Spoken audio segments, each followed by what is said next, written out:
Senator Mig Zubiri, sabi niya po, tinawag niya yung impeachment efforts na witch hunt.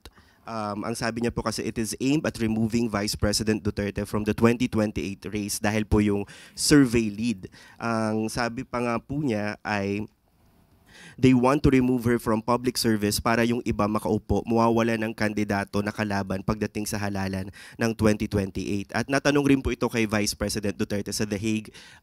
Ito lang po kasi nandun po siya at nag-agree nga po siya na ito ay isang witch hunt. Ano po ang reaksyon ng Palace? Unang-una, wala po tayong kinalaman sa anumang mangyayari sa impeachment trial.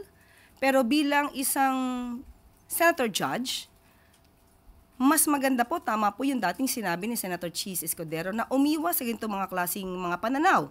Dahil minsan nakikita kung saan sila kumikiling.